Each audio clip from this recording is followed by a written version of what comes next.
Hi everyone, my name is Manny Pina, and in this presentation I'm going to be sharing some information I gathered during an interview I conducted with Dr. Abigail Selzer King. I'll be talking a little bit about Dr. King professionally, her research interests, recent publications, and the research methods she likes to use, so that you can get to know her a bit.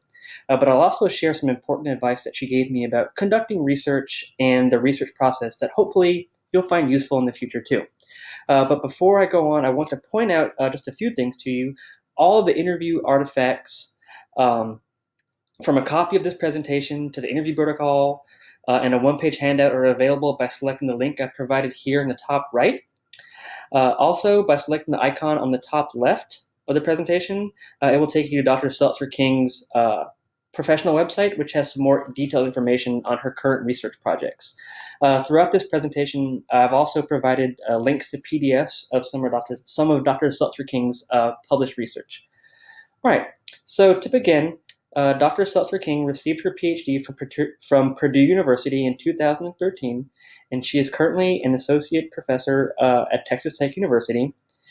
She also serves as the director for the university's Usability Research Lab. She's taught graduate courses on organizing social protest, as well as grant proposal writing, and she also teaches undergraduate courses on information design and usability testing. And finally, she's been the recipient of several professional accolades. But what you might not glean from looking at her professional biography is that Dr. Selzer King's background actually isn't in technical communication or rhetoric. Her area of specialty is actually organizational communication, which is somewhat unique because she has a lot of experience working with and researching with industry partners outside of academia proper. So her research agenda and research history has a strong concrete element of real-world applicability to it. And speaking of research, as you can see here, her research interests and the methodologies she uses to pursue them are actually pretty varied. But one of the common threads that unites almost all of her research is a dedication to visual and design elements in communication. So if you are at all interested in visual rhetorics, then Dr. Selzer King is definitely someone that you'll want to reach out to. It's also important to note that her research highlights the fact that there are many different ways to approach the study of visual rhetorics. The methods that you use, as I'll show in just a moment, are dictated both by what you want to know about something and the thing itself under investigation. So just a couple of her recent publications. One of her earlier publications from 2011 was Drawing Paul Revere as a Klansman. And in this article, she used archival research and close reading techniques. The historical nature of this type of research necessitated that she use these particular methods. Some of her more recent research shows the breadth of research methods available to investigate visual rhetorics. For example, this article from Communication Design Quarterly was highly theoretical, and it drew on previous research to show how low-fidelity drawings were actually quite useful to developing communication. Whereas the methods that she used to develop this article from the 2017 Professional Communication Conference were highly pragmatic. Here, Dr. Selzer King and her co-researchers used participant observation paired with think aloud protocols to test the benefits of card sorting in usability testing. And finally, in her most recent publication in TechCom Quarterly, Dr. Selzer King used a mixed method content analysis to show how data collection procedures were being reported in academic journals.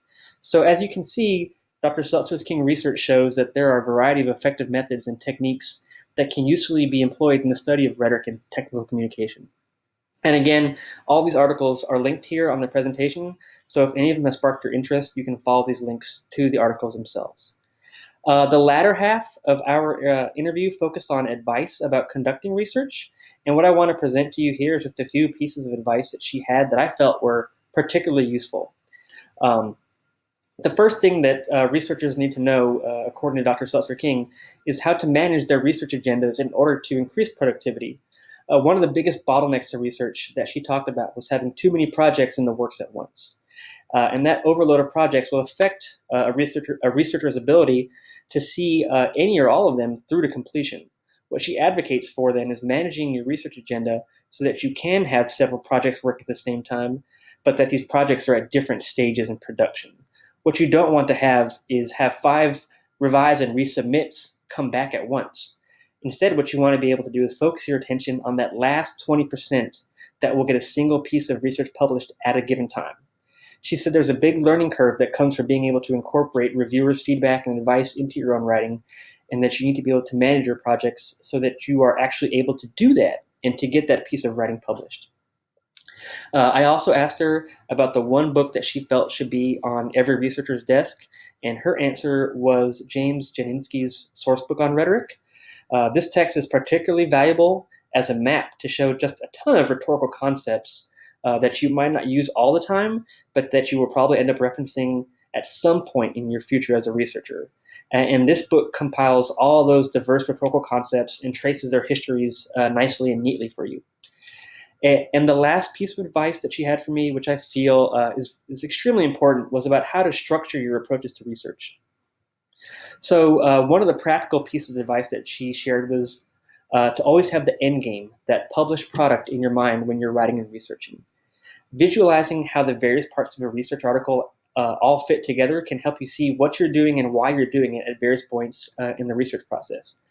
Dr. Selzer King also said that one of the most isolating things is that when you try to create this brand new, out-of-the-blue theory that nobody's heard of before, it may be brilliant, but because it's unlike anything else people have heard of, they'll have a difficult time relating to it and understanding its value. So in the end, this new theory might be a great idea that you have that ends up getting lost in translation. And so this is why Dr. Selzer King said that we don't need any more new theory, but we need more connections instead. And I think that's a really smart way to approach conducting research. And so she also talked about two different ways to make those connections visible. You can start by one, showing how a theory or a philosopher in a related field is relevant to your particular field of research. And that's what Barbara Biesecker was able to do so well in her article, Rethinking the Rhetorical Situation from Within the Thematic of Difference. Or you can also think about what's not being said or studied in your field. And as an example of this type of connection, she discussed how Patricia Buzzanell brought a feminist perspective into organizational communication, which up until that point had not been talked about. And this just opened up brand new lines of research in that field. So you can ask people, have you heard of this person? Well, no, you really should have heard of this person. Or are you talking about this? And if you're not talking about it, you really should be talking about it. And I think this idea to develop connections across disciplines is really creative and a very intuitive way to go about conducting research. And so with that concludes this presentation. I guess the last thing that I want to leave you with is her contact information.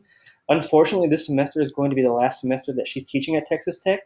But she did mention that she'd like to keep one foot in the academic door after she's left. So if you have questions about research, she's definitely somebody I recommend contacting and speaking with. I've also provided down here links to some of the articles that Dr. Selzer King felt were really influential to her development as a researcher. So if you'd like to, you can go follow these links to these articles, and they're really great reads. Thank you all again for your time. And if you want more information about Dr. King, or there's links at the top of the presentation, and they'll take you to either her professional website and to more comprehensive material from our interview.